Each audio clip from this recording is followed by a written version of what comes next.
긴 연휴였습니다. 그렇죠? 아직도 지금 연휴이신 분들도 계시죠? 연휴 동안 쉬어보니까 좋죠. 역시 쉬는 게 제일 좋습니다. 근데 또 쉰다고 해서 이게 다 끝나는 게 아니라 또 쉬는 그 기간 동안 다툼도 있고 갈등도 있고, 그래서 쉰다고 다 끝나는 게 아닙니다. 참된 쉼은 하나님께 있습니다. 식상한 말로 들으실지 모르겠으나 성경이 그렇답니다. 여러분들이 하나님을 알면 알수록 평안하고 기쁠 수밖에 없습니다. 이 시간을 통해서 여러분들이 하나님을 알아감에 따라 안심하시고, 그래 하나님이 내 인생을 지금 붙잡고 계시지, 그래 맞아 나는 이렇게 귀한 사람이었지, 이거 확인하고 돌아가시면 됩니다. 사람 의지할 거 못 됩니다. 돈, 내가 뭔가 이렇게 보험 들어놨던 이런 것들 믿을 거 못 됩니다. 하나님밖에 믿을 것이 없습니다. 결국 하나님 말이 맞지 않습니까? 결국 하나님 말씀이 맞습니다. 지나고 나서 보면 그때는 내 생각이 전부인 것 같고 내 경험, 내 주장이 맞는 것 같은데 지나놓고 보면 사람 말도 다 틀리고요, 내 경험도 아니고요, 하나님 말씀이 맞습니다. 그런 말 있잖아요. 사람들은 역사를 통해서 배우지 못합니다. 그게 역사가 증명하는 바입니다. 왜 그래요? 사람이 안 바뀌어서 그래요. 결국 사람들의 이야기가 역사잖아요. 사람이 바뀌어야 역사도 바뀝니다. 근데 우리는 이게 머리로 알아도요, 자꾸 똑같은 일을 반복할 수밖에 없죠. 그래서 우리는 말씀을 들어야 합니다. 말씀 앞에서 내가 누군지, 또 하나님이 어떤 분이신지, 내게 임한 이 복음이 얼마나 큰 은혜인지를 확인할 때 너의 기쁨이 충만하리라. 이 안에서 여러분들이 참된 가치를 발견하는 그런 시간 되기 바랍니다. 우리 지금 계속 절망 중에 마가복음이라는 제목을 가지고 마가복음을 보고 있습니다. 특히 지금 마가복음 이 11장을 저희가 지금 오늘이 지금 세 번째 시간인데 계속 보고 있습니다. 예수님이 죄인된 우리를 대속물로서 섬기시기 위해서 지금 예루살렘으로 입성하는 이제 그 장면의 내용이죠. 그래서 지난 2시간에는 하나님 통치 속에 살아가는 훈련, 어떤 거였죠? 듣는 훈련과 순종하는 훈련이었습니다. 하나님 자녀 됐으면 천국이었으면 좋겠는데 왜 훈련을 받아야 되냐? 첫 번째, 우린 자녀에서 끝이 나는 것이 아니라 우린 상속자이기 때문에 그렇습니다. 그냥 겨우 구원받고 천국 가는 정도가 아니라 천국은 내가 좋아하는 것으로, 내가 일 안 하고 내가 편한 것으로 가득한 것이 아니라 하나님을 온전히 기뻐하고 하나님으로 만족한 곳이 천국입니다. 하나님은 죽어서 죽어서 가는 천국만을 얘기한 것이 아니라 이 땅에 하나님의 나라, 또 내 안에 하나님의 나라, 즉 이 땅에 살면서 우리가 하나님으로 기쁘길 원하십니다. 그게 축복이죠. 그래서 우리는 훈련을 받아야 합니다. 또 조금 신학적으로 얘기하면 우리가 의롭다 칭함받았지 사실 우리에겐 그런 실력과 내용들이 없기 때문에, 은혜로 구원받은 것이지 내가 의로워져서 어떤 의로운 행위를 해서 구원받은 것이 아니잖아요. 그래서 구원하시고 이제는 그 내용과 실력을 채우는 그 여정이 신앙생활이라고 했습니다. 그래서 그 훈련의 내용이 뭐라고요? 하나님을 듣는 훈련과 또 그 말씀에 순종하는 훈련을 예수님께서는 그것을 의도하시고 제자들에게 예수님이 직접 하셔도 되는 것들을 시키시기도 하고 어디론가 보내시기도 하시고 하셨던 것입니다. 그 훈련을 우리에게도 지금 시키고 있다는 사실을 기억하시기 바랍니다. 나에게 있어서 내 가정, 내 삶의 여러 가지 쉽지 않았던 그런 여정들이 결국은요, 이 듣는 훈련과 순종하는 훈련을 위해서 하나님이 내게 허락하셨다는 것입니다. 특히 지난 시간은 순종하는 훈련, 순종에 대해서 얘기했죠. 순종은 네가 내 말을 잘 들으면 내가 복을 줄게, 이런 보상의 개념이 아니라 하나님께서 가라 해놓고 어떻게 하십니까? 먼저 가 계십니다. 가만히 보세요. 하나님이 아브라함한테도 네가 사랑하는 독자 이삭 바쳐라 해놓고 하나님께서는요, 미리 순 양을 준비해 놓으셨습니다. 하나님은 애초에 이삭을 죽일 생각이 없었습니다. 하나님이 미리라는 건 뭐죠? 미리 가셨다는 거, 나보다 앞서 가셔서 준비해 놓고 있었습니다. 성경을 보세요. 하나님은 그 믿음을 테스트에서 믿음을 그 시험에 통과하지 못하면 우리를 탈락시키는 게 아니라 순종은요, 항상 내가 너의 삶 속에 일하고 있어를 너가 들어가서 확인하는 것이 순종입니다. 다니엘이 사자굴에 가기 전에 앞서 하나님께서는 이미 작업을 끝내 놓으셨습니다. 딱 떨어졌을 때 사자들이 달려들려고 하는 그 찰나에 천사가 입을 막은 게 아니라 하나님이 이미 입을 다 봉해버리셨습니다. 성경에 그런 내용이 많습니다. 예비하셨다. 이미 앞서. 요단강을 건널 때도 이스라엘 백성들의 믿음이 훌륭해서 그 요단강이 갈라진 겁니까? 아닙니다. 언약궤가 들어갔습니다. 언약궤가 앞서갔어요. 언약궤 뭘 상징합니까? 하나님이 함께 하심, 하나님이 임재하심. 하나님이 내 가정에, 하나님이 내 현장에, 하나님이 내 인생 속에 앞서서 역사하고 계신 것을 믿음으로 가서 확인해 보라는 겁니다. 순종이라는 건 그겁니다. 말 잘 들으면 복 줄게. 거기서 시작합니다. 그게 무조건 틀렸다는 게 아니라 우리에겐 그런 성숙함이 아직 없기 때문에 일단 엄마 말 들어봐. 일단 엄마가 시키는 대로 해봐. 그럼 엄마가 뭘 줄게. 여기서부터 시작되지만 결국 순종을 요구하는 것은 말 잘 들으면 복 줄게가 아니라 내가 너의 삶 속에 함께 있고 일하고 있어. 이거를 너가 확인해봐. 이해가 되십니까? 그러니까 우리가 성경을 또 하나님에 대해서 이렇게 잘못 알고 있는 부분이 많습니다. 우리가 하나님을 기쁘시게 하고 하나님을 어떻게든지 잘 해드려야 하나님이 거기에 감동을 받아서 뭘 주는 이런 개념이라고 생각하지만 아닙니다. 복음은 그런 게 아닙니다. 하나님이 세상을 이처럼 사랑하사 너희가 먼저 나를 사랑한 게 아니라 내가 너를 먼저 사랑해서 내가 내 아들을 너를 위해 십자가에 못 박았어. 창세전에 하나님의 그 기쁘신 뜻을, 나를 향한 기쁘신 뜻을 가지고 있었다고 이야기합니다. 성경은요, 내가 널 이만큼 사랑해, 이 이야기입니다. 내가 널 사랑하는 걸 너가 알았으면 좋겠어. 내가 너의 삶을 통치하고 인도하고 있다는 그 사실로 너가 안심했으면 좋겠어. 평안했으면 좋겠어. 너가 누군지를 알았으면 좋겠어. 성경은 그 얘기입니다. 그 반대로 보는 것을 보고 율법주의 이렇게 얘기합니다. 복음을 제대로 깨달아야 복 주고 뭘 제대로 붙잡아야, 물론 제대로 붙잡고 복음을 제대로 깨닫는 것이 중요하나 그것이 조건이 되지는 않습니다. 왜냐? 그것도요, 성령의 도우심 없으면요 우리는 올바로 깨달을 수가 없습니다. 깨달았다고 머리로 우리가 사역도 하고 전에도요 또 내 삶에 돌아오면요 전혀 복음 모르는 사람처럼 우리 또 돌아가요. 문제 앞에서, 사람 앞에서. 정말 복음을 올바로 깨달았다면 염려하지 말아야죠. 실수하지 말아야죠. 하잖아요. 우린 불완전합니다. 근데 하나님은 나의 그런 실력을 의로 보는 것이 아니라 우리의 믿음을 의로 보십니다. 심지어 그 믿음도 누가 주셨어요? 하나님이 주신 그 믿음이, 하나님이 심어놓으신 그 겨자씨만한 믿음을 의로 보시고 이제는 그 씨앗이 겨자씨에 머무는 것이 아니라 뿌리를 내리고 자라서 그 열매를 맺기를 원하신다라는 것이죠. 그 과정이 조금 힘듭니다. 그 과정이 나의 어떤 쓴뿌리와 내가 하나님 없이 살았던 내 체질과 자꾸 부딪히니까 아픈 겁니다. 그걸 고난에 비유하지만 그 고난은 잠깐입니다.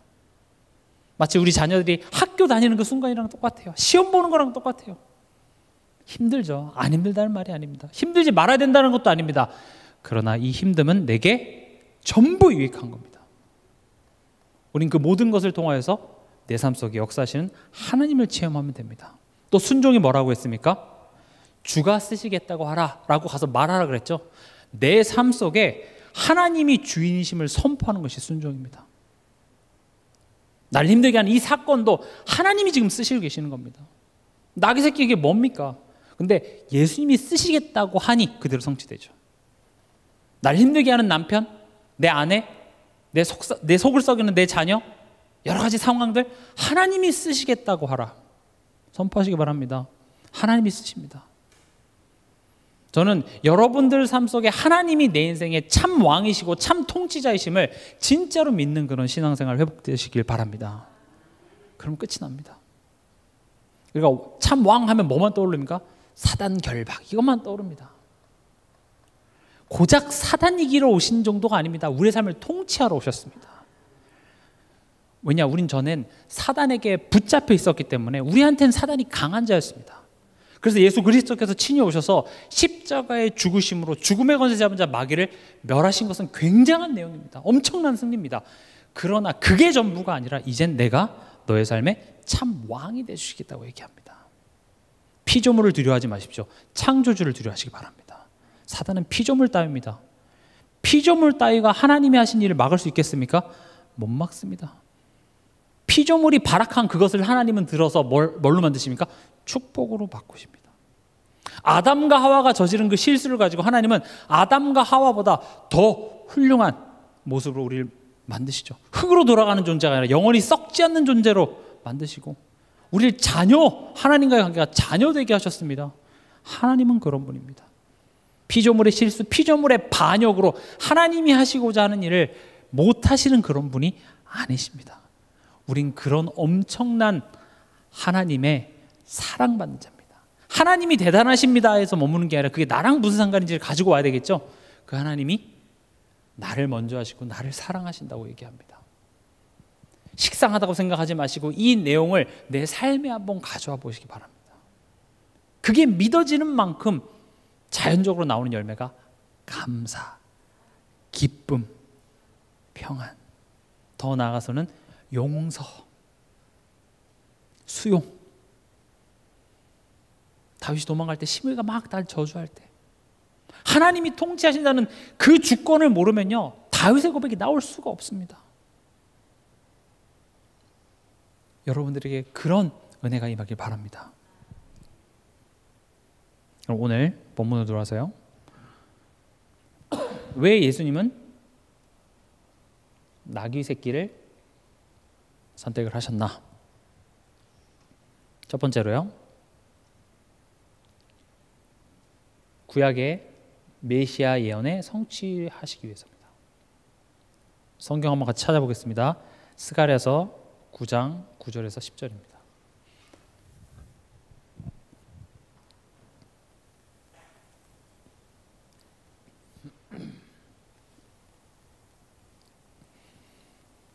같이 읽겠습니다. 시온에 따라 스가랴를 평상시에 잘 찾아보는 성경은 아니죠. 스기라고 되어 있습니다. 스가랴. 같이 읽겠습니다. 시온에 천천히 자시기 바랍니다. 같이 읽겠습니다. 시온에 따라 크게 기뻐할지어다. 예루살렘에 따라 즐거이 부를지어다. 보라, 내 왕이 내게 임하시나니 그는 공의로우시며 구원을 베푸시며 겸손하여서 나귀를 타시나니 나귀의 작은 것 곧 나귀 새끼니라. 10절까지요. 내가 에브라임의 병거와 예루살렘의 말을 끊겠고 전쟁하는 활도 끊으리니 그가 이방 사람에게 화평을 전할 것이요 그의 통치는 바다에서 바다까지 이르고 유브라데 강에서 땅끝까지 이르리라. 예수님이 나는 말보다 나귀가 편하더라 이거 아닙니다. 나는 세단보다 SUV가 좋더라 그래서 지금 나귀를 타신 게 아니라 왜 나귀를 타셨습니까? 구약에 오실 메시아에 대한 그 예언을 성취하시기 위해서입니다. 우리가 잘 아는 창세기 3장 15절 여자의 후손 앞으로 오실 그 메시아 구원자에 대한 성경의 예언을 성취하는 방식으로 입성하셨습니다. 우리가 여기서 뭘 알 수 있습니까? 하나님은 미리 말씀을 주시고 그것을 성취하신다는 것입니다. 우리가 특히 창세기를 보면 잘 알 수 있다시피 하나님은 말씀으로 일을 하십니다. 전지를 창조하실 때 말씀으로 일하셨고 그리고 그 말씀을 성취하신 하나님입니다. 꼭 기억하시기 바랍니다. 하나님은 내게 말씀하시고 그것을 성취하십니다. 왜 그런 시간차가 있냐? 하나님을 믿을 만한 하나님으로 우리로 하여금 알게 하기 위해서입니다. 하나님은요 여러분들의 그 문제를 지금 당장 한 큐에 해결할 수 있습니다.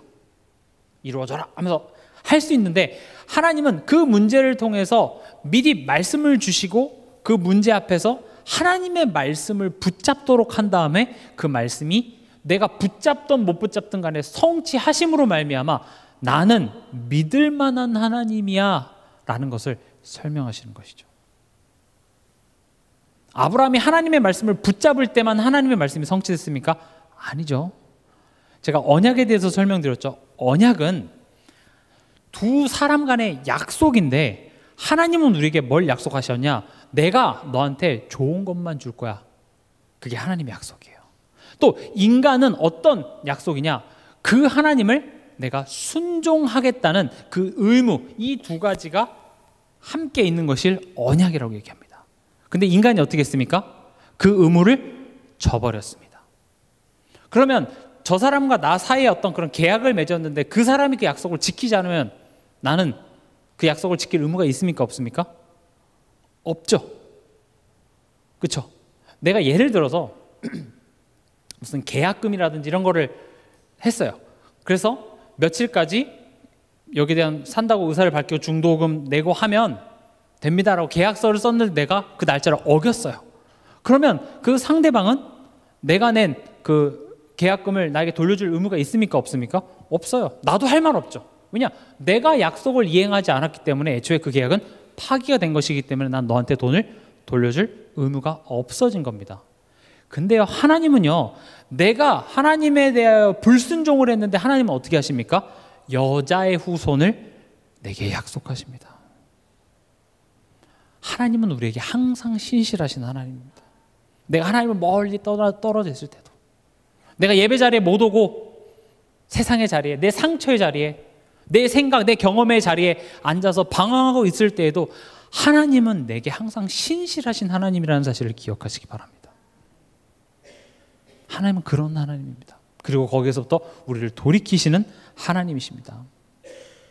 또 이 장면을 통해서 우리가 뭘 알 수 있냐? 예수님은요, 내가 성경에 예언되어 있는 참된 메시아임을 선포하셨습니다. 즉, 내가 너의 삶의 구원자야. 이거를 우리 삶에 드러내십니다. 내가 너의 삶의 참된 왕이야. 드러내십니다. 근데 사람들은 그 예수님을 알아봤을까요? 못 알아봤습니다. 뭐 여기에 뭐 호산나 찬양도 하고 하지만 정말로 그리스도를 알아본 것이 아니라 어떤 정치적인 구세주, 그냥 우리에게 부귀영화를 가져다주고 병을 낫게 하고 어떤 기적을 베푸는, 어떤 그런 대단한 기적을 베푸는 정도의 어떤 그리스도를 알지 정말 성경에 예언된 그 그리스도를 알아보진 못했습니다. 우리 성경 한번 같이 찾아보겠습니다. 요한복음 1장 9절에서 12절입니다.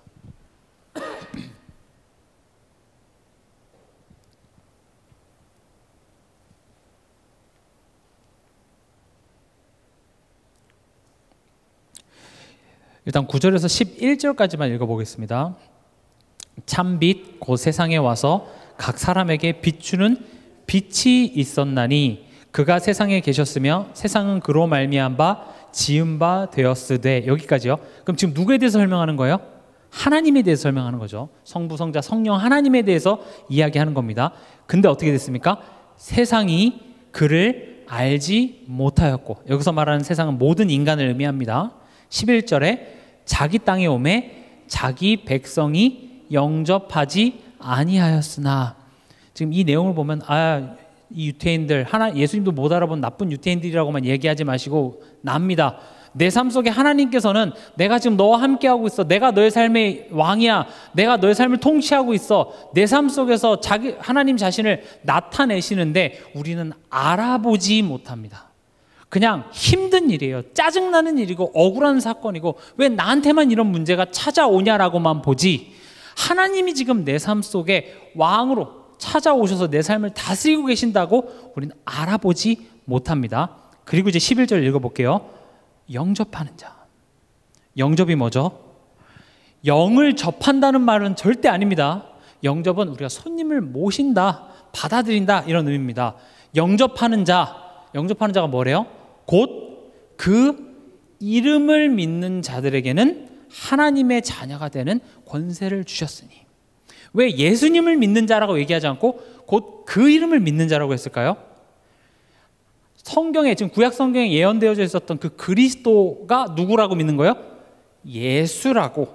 단순히 예수님을 믿는다라는 말은 많은 내용을 품고 있죠. 누구에게는 세례 요한 같은 예수님이고, 누구에게는 대단한 기적을 베풀고 공감해 주시고 위로해 주시는 어떤 다양한 모습인데, 그 이름이라는 게 뭡니까? 바로 예수가 그리스도라고 믿는 자들에게는 하나님의 자녀되는 권세를 주셨대요. 근데 더 중요한 것은 13절입니다. 13절 같이 읽어보겠습니다.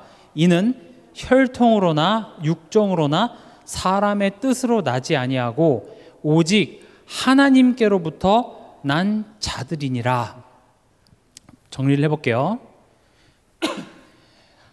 하나님께서는 우리 삶 속에 내가 너의 통치자야, 내가 너의 왕이야, 내가 너의 구원자라고 밝히 자신을 드러내십니다. 그런데 우리는 알아보지 못합니다. 그러나 그분을 알아채고 내 삶 속에 영접하는 자는 뭐래요? 하나님의 자녀가 되는 권세. 다시 말해 하나님의 자녀래요. 근데 이것은 우리의 실력이 아니라 어디서 나온 거라고 합니까? 하나님께로부터 난 자들이다. 더 쉽게 얘기해 볼게요. 문제 속에서 하나님의 일하심을 알아본다? 하나님께로부터 난 자입니다. 그게 은혜입니다. 성령이 우리 안에 임하셔서 하는 일이 바로 그겁니다.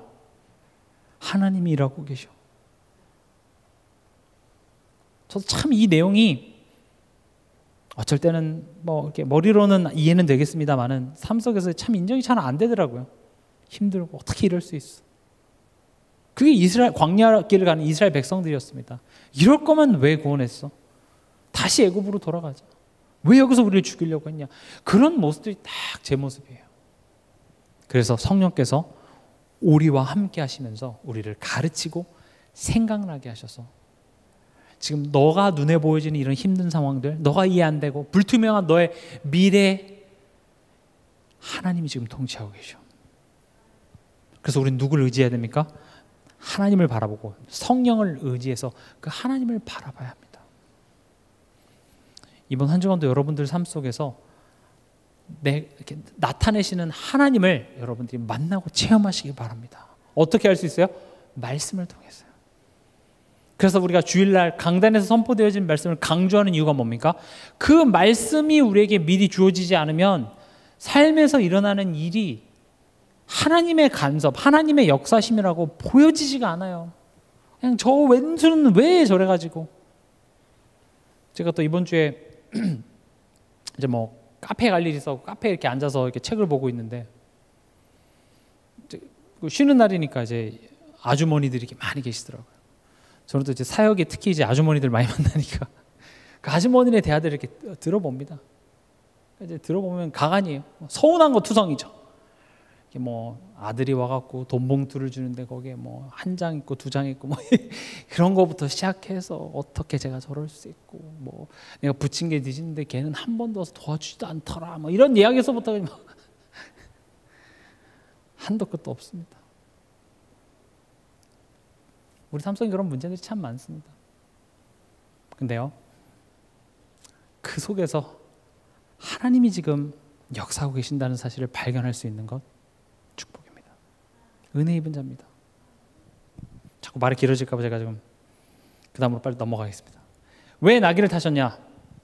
말은요, 나귀보다 뭐가 멋있습니까? 아무래도 말이 멋있죠. 백마를 타고 예수님이 쫙 그 언덕을 멋있게 딱 내려오시면 얼마나 있어 보이겠어요. 근사하죠. 말은요, 세상의 왕을 상징합니다. 또 전쟁에 나갈 때 왕이 말을 타고 갑니다. 그러나 나귀는요, 전쟁 때 쓰이지 않습니다. 언제 씁니까? 일상, 어떤 그런 평화 이런 것들을 상징하죠. 그래서 결국 예수님은요, 전쟁의 왕, 세상의 왕이 아니라 평화의 왕으로 오셨다는 겁니다. 여기서 말하는 평화는 단순히 그냥 전쟁 없음 이게 평화가 아니라 평화가 뭐냐? 첫 번째로 하나님과의 화목을 예밌게 합니다. 우리 성경 같이 찾아보겠습니다. 에베소서 2장 14절에서 18절입니다.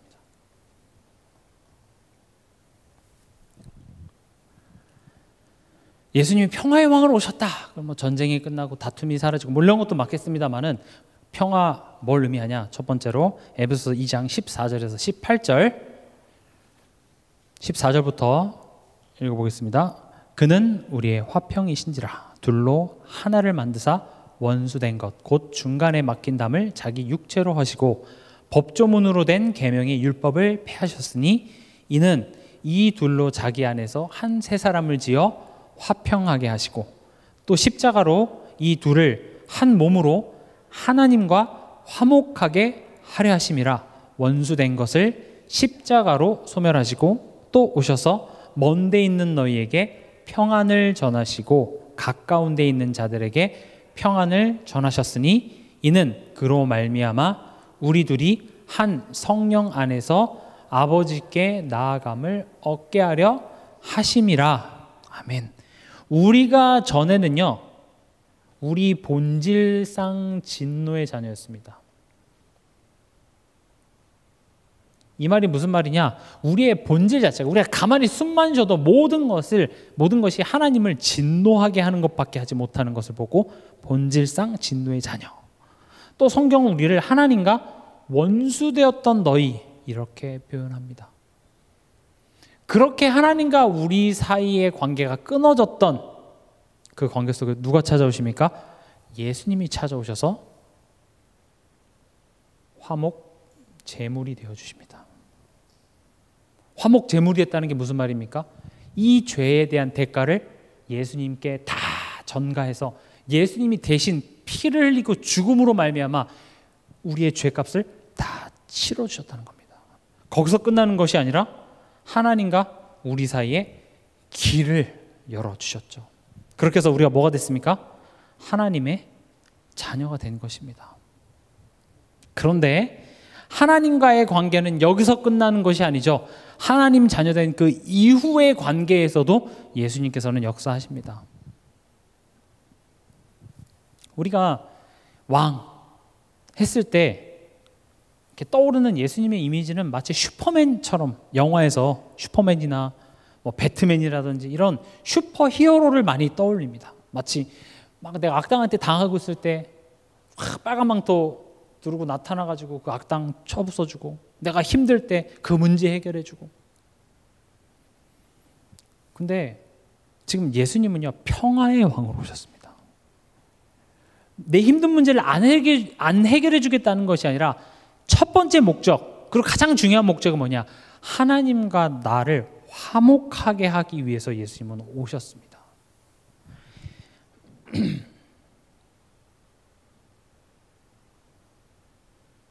좀 어려운 말로 법정적 선포. 너 이제 하나님과 원수된 거 아니야. 너 이제 자녀야. 법으로 이젠 부모와 자녀 관계가 됐습니다. 근데 문제는 집에 왔는데 여전히 자녀가 내게 말을 하지 않습니다. 방문을 걸어 잠그고 부모가 밖에서 대답을 하는데 응답하지 않습니다. 여러분, 그게 좋은 관계인 것 같습니까? 법적으로는 당연히 내가 부모고 내 자녀죠.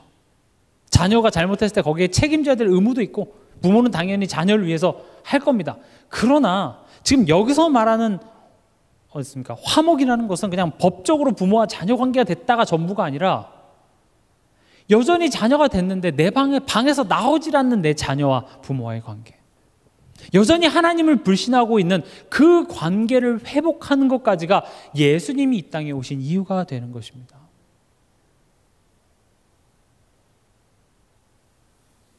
예수님이 오신 이유가 뭡니까? 하나님과 화목하게 합니다. 우리가 알죠? 난 하나님과 화목해요. 근데 정말로 내 삶을 보시기 바랍니다. 나는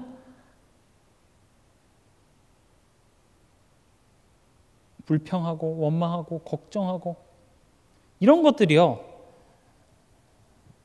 사실 내가 하나님을 신뢰하지 못하는 것들이 됩니다. 그래서 하나님은 뭘 하고자 하냐? 하나님을 기뻐할 수 있는 한 사람으로 만들어가길 원하십니다. 제가 자꾸 비슷한 이야기들을 자꾸 하는데 이런 이야기를 여러분들이 한 번만이라도 좀 곱씹어서 생각해 보셨으면 좋겠습니다. 제가 중고등부 아이들도 이렇게 사역하면서 애들이 잘 듣거든요. 이렇게 쳐다보고 듣고 있어요. 그래서 질문을 하잖아요. 그럼 질문이 어려워서가 아니라 그 질문의 한 문장을 온전히 기억도 못합니다. 그러니까 소리는 듣고 있지만 그걸 듣고 있지 않아요. 근데 저는 중고등부 아이들과, 여러분들은 안 그럴지 모르겠지만 많은 성도들과 다를 바는 없다고 생각해요. 그래서 똑같은 말을 반복하는 겁니다. 그리고 기도합니다. 성령께서 제발 역사해 주사. 이 한 문장의 의미만이라도 깊게 생각해 보면 엄청난 것들이 들어있는데 그런 것들을 막 놓치고 있더라는 거죠. 소리에 익숙함에 속지 마시기 바랍니다. 그것이 무엇인지 질문해 보시기 바랍니다. 성령이 하시는 일이 뭡니까? 가르치고 생각나게 하시겠대요. 우리에게 왜 성경 책을 주셨습니까? 눈 감으면 이렇게 눈에 영상 이미지로 이렇게 보여주면 얼마나 재밌어요. 그렇죠? 유튜브 보듯이. 하나님 성경 보겠습니다. 딱 눈을 감으면 하나님이 보여주게 할 수 있잖아요. 영접하면 이렇게 착 보이면 얼마나 실감나요. 요즘에 AI로 영상을 이렇게 만드는 거 보니까 성경 구절의 한 장면들을 AI가 영상으로 만들어냈는데 진짜 그럴싸하더라고요. 근데 성경은요 문자로 쓰여져 있습니다. 여러분들이 드라마 보는 거랑 책 보는 거랑 뭐가 다른 줄 아십니까? 드라마, 영상은요 그냥 여러분들에게 정보를 그냥 때려 넣는 겁니다. 그 감독이 의도한 색감, 소리 그런 감정을 우리로 하여금 일방적으로 받아들이게 해요. 근데 책은요 읽다가 잠깐 멈춰서 생각하고 곱씹고 다시 돌아가고 이게 가능하거든요. 뭘 얘기하고자 하냐? 말씀은요 우리로 하여금 생각하게 합니다. 한번 일독하면 끝나는 게 아니라 이것을 마음판에 새기라 이렇게 돼 있죠. 그것을 읽게 하고 외우게 하고 왜 그랬습니까? 생각해 보라는 거예요. 뭐 또 똑같은 얘기하네. 그렇게 내가 나온다는 것 자체가 내가 그 말씀의 엄청난 내용들을 다 놓치고 있다는 겁니다. 이렇게 한번 예를 들어볼게요. 그 소고기 중에 꽃등심 되게 맛있죠. 꽃등심을 쫙 구워가지고 겉바속촉 다 구워서 먹기 좋게 딱 제가 잘라서 여러분 한 다음에 그걸 여러분 식도에다 바로 집어넣어봐요. 어떠세요? 배는 부르는데 맛을 느낄 수 있습니까? 어떻게 해야 돼요? 원래 고기는 씹어야 제맛이거든요. 씹으면 육즙이 팍팍 터지고 씹으면 씹을수록 맛있어요. 쌀밥도 마찬가지예요. 제 동생이 이렇게 미국에서 같이 살았을 때 이렇게 주스나 이런 음료수를 사놓으면요, 저는 이렇게 한 컵 따라서 이렇게 조금씩 이렇게 맛을 보면서 마시는데 얘는 냉장고를 닫지도 않고 그거를 꿀꺽 다 먹어요. 야, 그럴 거면 물을 마시는 게 낫지 않냐. 그걸 막 목젖에 그냥 막 집어넣더라고요. 야, 저러면 맛을 느끼는 게 아니라 그냥 배만 부른 거 아닌가? 제가 그렇게 해서 동생을 놀린 적이 있었는데, 우리가요 이 말씀을 그냥 바로 식도에 집어넣으면 맛을 못 느끼고 그냥 배만 부르고 뭐가 뭔지를 몰라요. 그래서 이 성경의 내용들을 내가 자꾸 곱씹어 보는 겁니다. 이게 무슨 말이지? 그래서 우리가 강단 말씀을 또 듣고, 제일 좋은 건 그 강단에서 말씀하신 그 본문의 내용들을 내가 묵상해 보는 겁니다. 한 문장. 그래서 제가 그런 것들을 여러분들이 잘 할 수 있도록 제가 지금 설교를 여러분들이 그런 식으로 질문해 가면서 하시라고 제가 그런 방식으로 지금 하고 있죠. 한 구절을 그냥 대충 넘어가면 저는 편합니다, 사실은. 이런 내용입니다, 이런 포인트가 있습니다 하고 넘어가면 되지만, 이런 부분들을 묵상하고 곱씹어보고 왜 이렇게 했을까? 왜 하나님 이렇게 역사하셨지? 이렇게 할 때 굉장한 것들이 많이 나옵니다.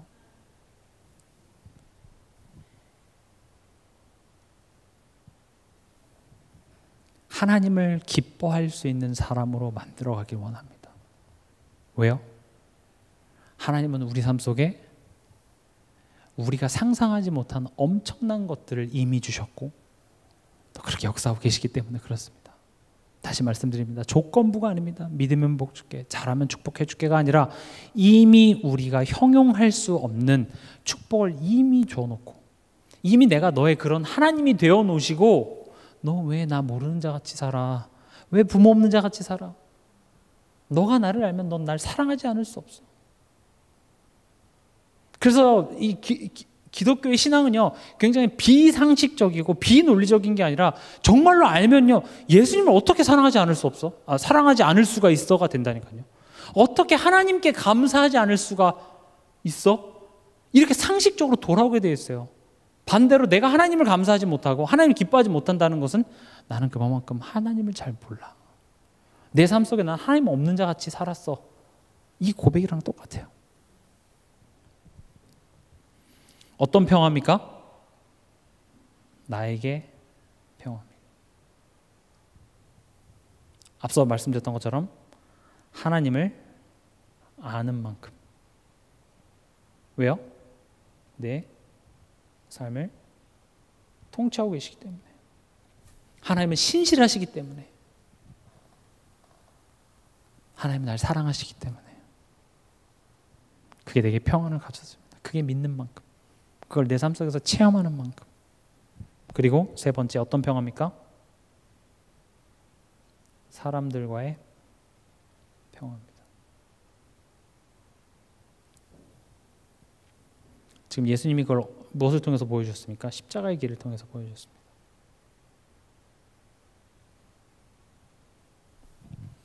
지금 우리가 이 본문을 보면 사람들이 예루살렘으로 입성하는 예수님 막 환호합니다. 호산나 호산나.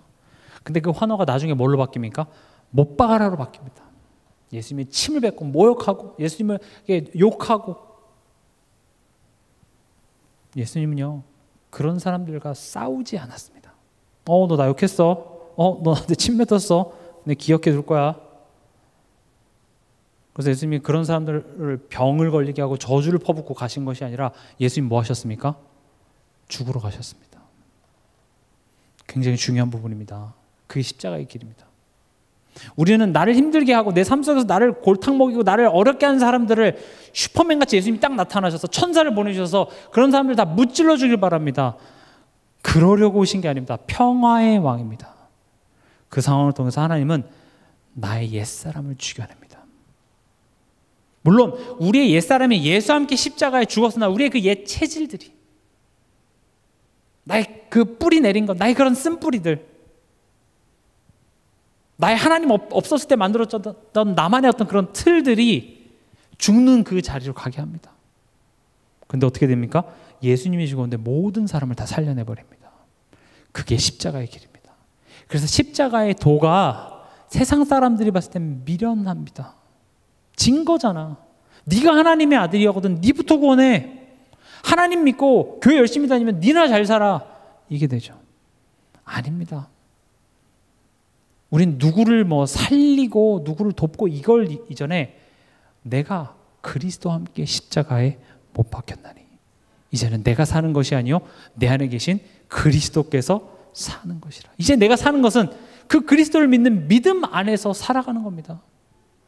그 믿음 안에서 산다라는 것이 굉장한 것을 막 이렇게 내가 실력을 얻는 것 같습니까? 아닙니다. 내 거를 빼는 과정. 나의 건물들이 무너지는 파괴의 과정들이 선행되어지고 하나님은 거기서 재창조의 역사를 이뤄내신다는 겁니다. 내가 죽었는데요. 그게 하나님의 날 향한 뜻이었고 그 뜻을 이뤘을 때 하나님께서는 이 모든 것을 너에게 더하시리라. 작은 것을 들어 큰 것을 부끄럽게 하십니다. 내가 직접 가서 복수하고 그게 아니라 하나님께서 하십니다. 본 나무에서 떨어진 그 바닥에 떨어지는 그 가지에게는요 이 나쁜 가지야 이렇게 욕한다고 되는 게 아닙니다. 이미 떨어졌다 분리되어져 있다는 자체가 저주인 겁니다. 붙어있는 가지는 붙어있기 때문에 농부는요 그 떨어진 가지에 손이 가는 게 아니라 어디에 손이 갑니까? 붙어있는 가지에 가위를 가지고 뭘 해요? 가지치기를 해요. 왜요? 열매 맺으라고. 더 잘 자라라고. 그러니까 우리는 어떻게 느끼냐? 하나님 왜 날 힘들게 하는 저 사람을 하나님 안 처리해 주시고 왜 나 이렇게 힘듭니까? 쟤는 이미 떨어져 있는 가지야. 난 너한테 열매를 맺고자 해.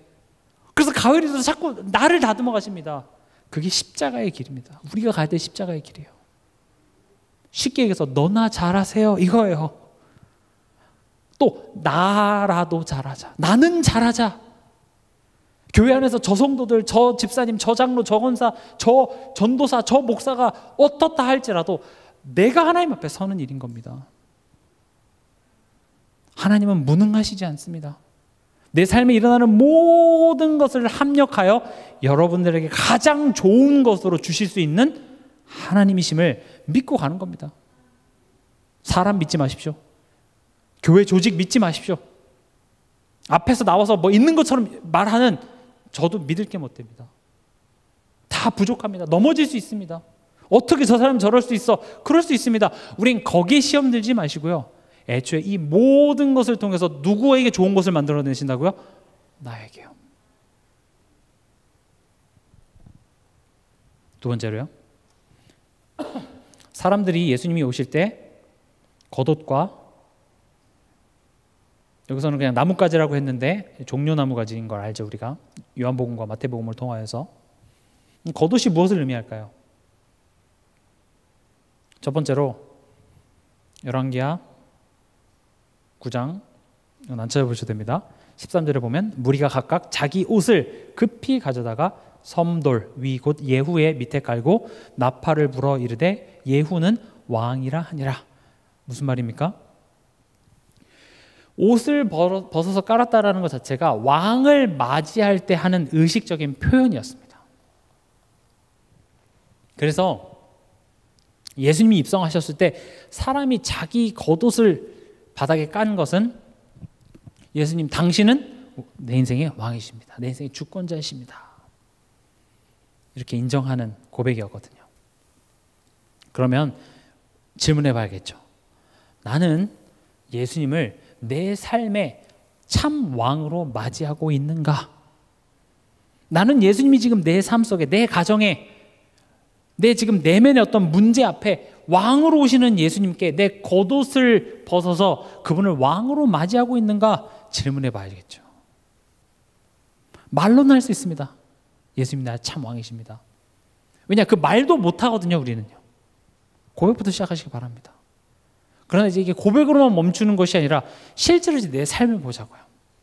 앞서 말씀드렸던 것처럼 내가 염려하고 걱정하고, 돈이 없어서 걱정하는 게 아니에요.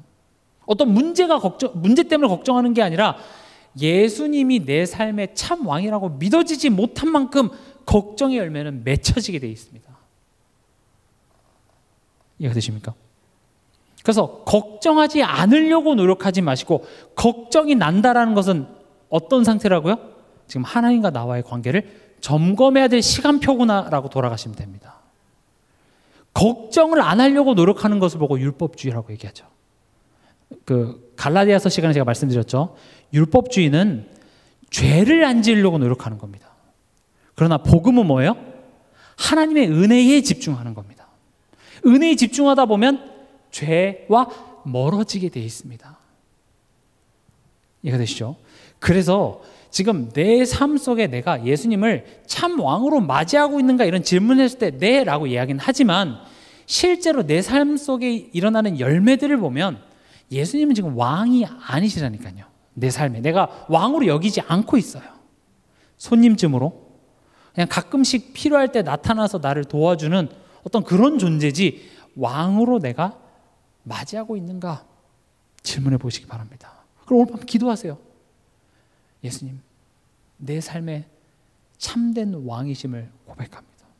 내 자녀 문제, 내 건강 문제, 내 여러 가지 앞으로의 미래에 대한 그 불투명한 이 모든 것들도 주님께 맡겨드립니다. 또 겉옷을 드렸다라는 것은요, 소중한 것을 드렸단 말이 되기도 합니다. 뭐 요즘같이 풍족한 시대에 그냥 뭐 겉옷 하나쯤이야. 뭐 헌옷수거함 가보면은 겉옷 엄청 많죠. 꼭 무슨 모피 코트나 무슨 좋은 가죽 자켓만 비싼 게 아니라, 이때 당시에 특히 이스라엘 요 시대 때는 겉옷은 굉장히 중요한 것이었습니다. 왜냐, 그 기후 특성상 낮에는요 햇빛도 가려주고 또 이렇게 모래바람이 많기 때문에 그걸 가려주기도 하고요. 또 사막 기후는 어떻습니까? 밤에는 굉장히 춥습니다. 그래서 그걸 이불로 덮고 잤다 그래요. 그래서 그 착한 사마리아인 비유에 보면 벌거벗은 자가 있는데 너 그거 그냥 지나치는 그런 장면이 보이죠. 그게 보통 이야기가 아니라 그런 사막 한가운데서 아무것도 안 입었다. 그러니까 이렇게 속에 히트텍 입고 뭐 이렇게 다 갇혀 있고 잠바 하나 안 입은 게 아니라, 이때 당시는 그런 옷이 제대로 없었잖아요. 그래서 겉옷 이거 하나로 다 되는 거예요. 근데 그 사막 한가운데서 아무것도 안 입고 있으면 그거 지금 심각한 거잖아요. 죽게 돼 있는 거예요. 그래서 지금 이 사람이 밤을 보내면 이 사람 무조건 죽는 거거든요. 그 사람을 그냥 지나친다라는 것 자체가 말이 안 되는 거잖아요. 그게 이제 착한 사마리아인의 비유의 내용이거든요. 겉옷이라는 것은요, 내 생활의 필수품이에요. 내 모든 것이에요. 나에게 가장 소중한 것입니다. 그래서 그것을 벗어서 길에 깐다라는 것은 내 삶에 가장 귀한 것을 내어드리는 것과 같다라는 것이죠. 소중한 것, 나는 소중한 것을 예수님께 내어드리고 있는가? 이게 왜 중요한 질문이냐? 소중한 것을 주면 하나님이 거기에 몇 배로 보상을 준다. 무슨 코인 투자합니까? 그런 거 아니에요. 그러다 사기 맞습니다. 지금 소중한 것, 내가 10,000원 드리면 하나님이 20,000원 주고 100,000원 드리면 200,000원 주고 그런 개념이 아니라 이 소중한 것을 어디 안에서 찾으라는 겁니까? 복음 안에서. 우리 성경을 한번 찾아보겠습니다. 마태복음 13장 44절에서 46절 한번 같이 읽어보겠습니다.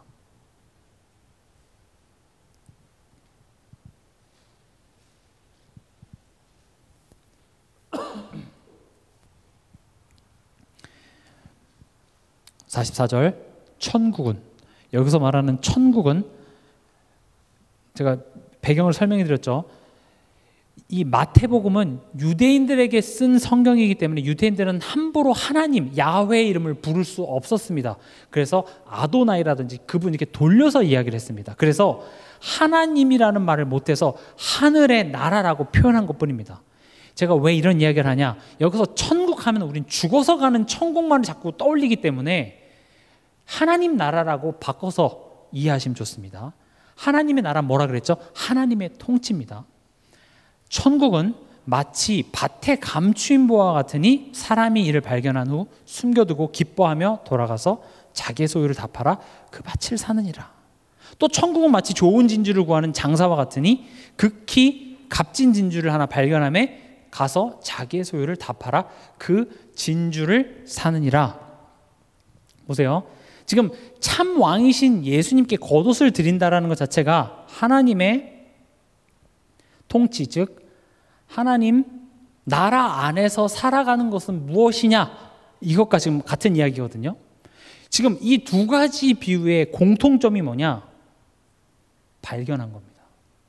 그리고 그 가치 있는 것을 볼 수 있는 안목이 있었고, 그리고 그것을 가치 있다라고만 발견하고 끝이 나는 것이 아니라 자신의 소유를 팔았습니다.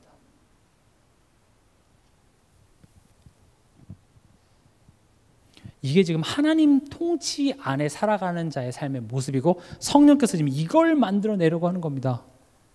지금 하나님 자녀로 살아가니까 나는 안 망하지롱, 나는 저주와 재앙에서 해방됐지롱, 난 죽어서 천국 가지롱, 이게 아니라 지금 내가 받은 이 구원, 하나님 자녀 된 것이 얼마나 큰 축복인지를 발견하고 그것을 볼 수 있는 눈을 열어주시고, 그것을 위해 내 목이라도 내 눈이라도 다 내가 내어놓을 수 있는 그 한 사람, 그거를 우리의 삶을 통하여서 하나님께서는 만들어내고자 하는데, 여러분들이 어떻게 적용할 수 있냐?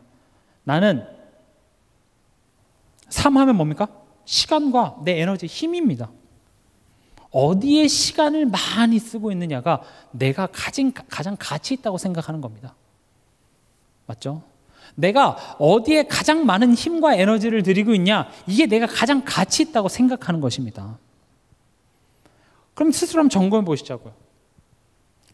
우리가 뭐 호산나 예수님 왕이시고 말만 하지 말고 실제로 나는 지금 이스라엘 백성들이 예수님이 오셨을 때 겉옷을 내어놨던 것처럼, 그렇다면 나는 나의 삶, 즉 나의 시간과 나의 힘을 복음을 위해, 하나님을 위해 얼마나 내어놓고 있는지를 점검해 보자는 겁니다.